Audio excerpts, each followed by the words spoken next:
Hey everybody, it's Eddie J on Crypto. I hope you're having a great day. Or had a great day, depending on where you are. So there are a couple of things that I wanted to touch on, and then I want to get into a pretty good discussion about NFTs. And I know that sounds crazy, but it's not what you think. So Bitstamp, I mean, I was just doing some normal research, chilling out, relaxing, sipping a little bit of wine, you can tell. And I came across a little article that said, Bitstamp was trying to, implement inactivity fees. And I was like, wow. Talk about exchanges trying to act like banks. Are you freaking serious? Anyway, major backlash, almost immediate from their users. I don't think that's going to happen. Then was reading that The Boring Company, owned by Elon Musk, is actually going to accept DOGE as a method of payment. Let that wash over you for a minute.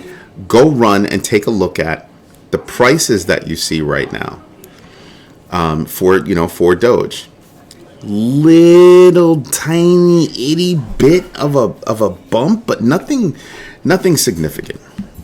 Then you have Sam Bankman-Fried. Kind of like that guy. Kind of don't. I'm still trying to figure it out. But he's almost always trying to do the right thing, right? So he thinks that the crypto crisis is pretty much over. Now, remember, he's also privy to more information than we are. So that's a very big deal. But his Alameda Research is actually the second largest debtor after Three Arrows Capital to Voyager. About 377 mil, a little bit less. It was actually in the bankruptcy, documents that were filed. Now, when you stop and think about it, I'm pretty sure they have the money, but it's kind of funny. You owe 377. FTX, his other company, the exchange, offers up a $500 million credit limit. And remember, they're also stakeholders in Voyager. Remember, they gave back about 2.5 million shares. The whole reason for that was they wanted to come in under the 10% limit that would have made them an insider. So it's the whole big thing. It's just funny. I don't think there's anything, shady or funny going on. I just think that's just how it worked out. But it's just kind of makes me giggle because, when you file the bankruptcy, you've got to have an idea about, what you want to do, when to come out of bankruptcy or whatever. And, they filed something. I don't know if it's going to work. Other people have been talking about it. I really don't care about that. Here's why. I think Voyager is pretty much done, right? In its current iteration, it's done. The question now is, what does the future hold for Voyager if there is a future for Voyager, right? Okay, so there are a lot of options that are going on, in that space right now, but I don't know.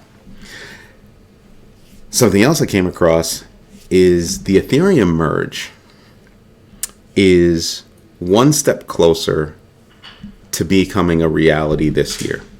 There's only one remaining testnet that would have to move over to proof of stake, and that's because the Sepolia testnet performed its own move, its own merge, and apparently it worked out.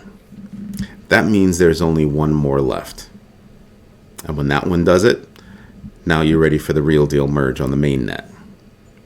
And that would be a matter of reviewing everything that's happened, going over everything, making, dotting all the I's, crossing all the T's. So that would actually wind up being interesting. Now, to get into a little bit of a deeper conversation about that, you have a lot of people that are earning rewards because they've staked their Ethereum for, in Ethereum's, merge, right? And people are saying, when the merge happens, people are going to put the money out and blah, blah, blah, blah, blah, blah. Yeah, that's highly possible. People are going to take profit or whatever have you. I really think that there's going to be an explosion of traffic, of utility on Ethereum when it moves over to proof of stake. Think about how many smart contracts are on Ethereum right now. Okay? Think about that. Think about how many platforms are running on it, how many, just everything that's going on with Ethereum right now. And when they move to proof of stake, lower gas fees, faster, transactions, more throughput, better on the environment. Okay? Algorand is fast and has all that, but they don't have the name and the weight of an Ethereum. So when that happens, when they move to proof of stake, I think you're going to see that market cap explode. And I think that's what I'll be paying attention to. So am I getting heavy on Ethereum right now? Yeah. I'm not even playing. Yes, the heck I am. I really am. There are a lot of things I'm getting heavy on right now. Ethereum is one of them. Okay, so that's something to pay attention to. Now, for something that I really want to discuss, NFTs. I told you before, NFTs right now, everybody's thinking of them as pretty little images. That's pretty much it. They're pretty little images that you own certain rights to. That's cute, whatever. But if you're paying attention, you can see that there's a consolidation in NFT marketplaces. For those of us that understand that NFTs have serious utility, you'll start to realize what the future iteration, what current marketplaces can morph into in the future. Hence, you're seeing consolidation and you're seeing some wild and crazy purchases. eBay went out and bought, I reported this a couple of weeks ago. eBay went out and bought an NFT marketplace. Think about NFT. Think about eBay's, current business model. Think about NFTs, and it's not a far cry to extrapolate and figure out the various possibilities that they have where they could leverage NFTs. OpenSea went out and bought Genie or Gem. I forget which one. It's somebody else. Yeah, I think they bought Gem. Somebody else bought Genie. So you have a lot of consolidation going on in that space. You also have several different niche exclusivity plays. Okay? So when I think about, what's going on with NFTs and what can happen in the future, do I think that future is going to be here this year? I don't. I really don't. Do I think that future can be here next year? The year after? Abso-freaking-lutely. Why is that? I did an article. Go back to my videos, search for Brazil, and I told you about how Brazil was going to be leveraging NFTs in a piece of a market. A company in Brazil that's going to be leveraging NFTs for fractional ownership of real estate. Did it click yet? Imagine that. Owning an NFT that represents fractional ownership of real estate. Now, when you go to one of these exchanges, you really could be selling your fractional ownership of real estate. Physical, real world real estate. Imagine that. Imagine that.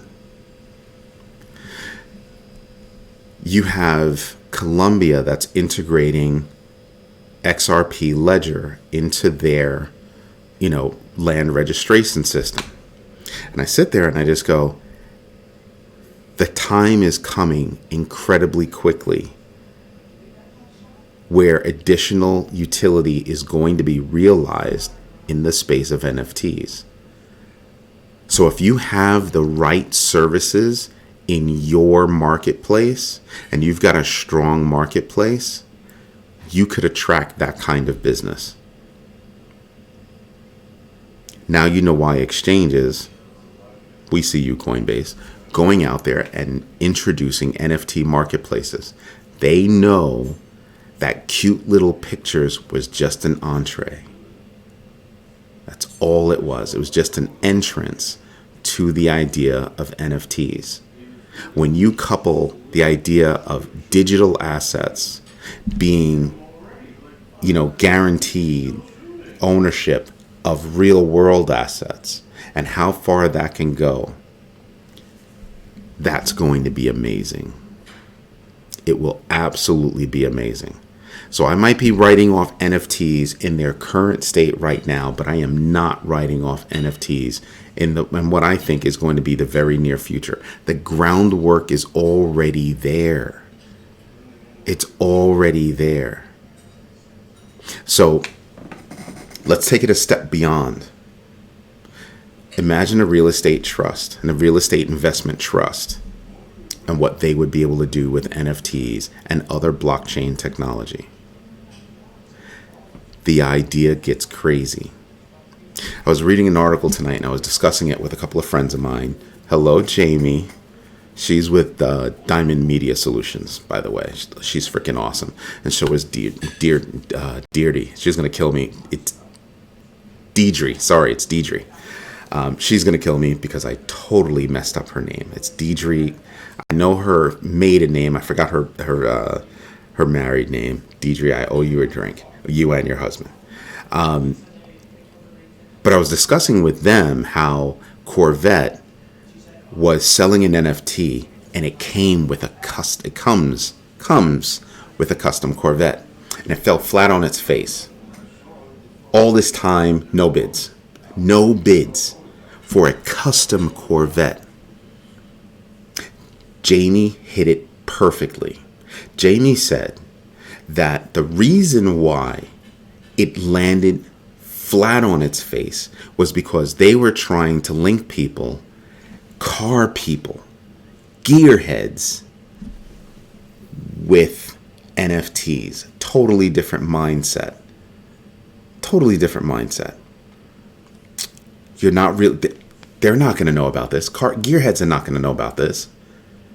And apparently that means that they did a poor job of actually marketing the NFT. They should have been focusing on the car, right? You market the car. And my idea to her was, imagine if you had a tour of this car in one of the metaverses that are out there. Pavia, Sandbox, Decentraland, pick one. But you have you do a pop-up in the metaverse, and you give a tour of this car. Mind you, they were auctioning this NFT and the car. The car hasn't been built. It would be built. Not a bad idea. But for a car, if you understand how cars are made, there are all kinds of 3D models. Imagine taking that 3D model and allowing you to take a tour of the car all the way around, inside, outside, engine, everything. That would have been smart. Do a pop-up store. Not even a store, just do a pop-up. Imagine what would have happened after that. This is how I would have introduced that Chevy Corvette. Sexy car. Custom shade of green, like just everything. Hat's kiss, right? But you're not going to get it. A gearhead is not normally interested in an NFT. It's two different worlds. But that says that there is a marketplace for NFTs. I was reading earlier today that a Lamborghini racing team was going to use, or is going to use, NFTs to authenticate car parts. Who is it? Maserati or Ferrari? They're going to be using NFTs to track the service on each one of the cars. So that means your resale value, and I did a video about this a while ago as well. That means the resale value of that car is going to go up because you can actually see public record of that car's maintenance. Oil changes, anything. That makes people want to bring it back to a Maserati dealership and not an authorized, service center. Imagine what that could do. The auto industry could be incredibly disrupted just by introducing NFTs. So I thought I'd share that with you today. That's it. This is Eddie J on crypto. If you like what I'm doing, if you like what I'm bringing to you, do me a favor. Hit the like button, smash the likes. Just smash the likes. Subscribe to the channel, and absolutely hit the notification bell so you know when I'm dropping a new video. Hope you have a great day. Bye-bye.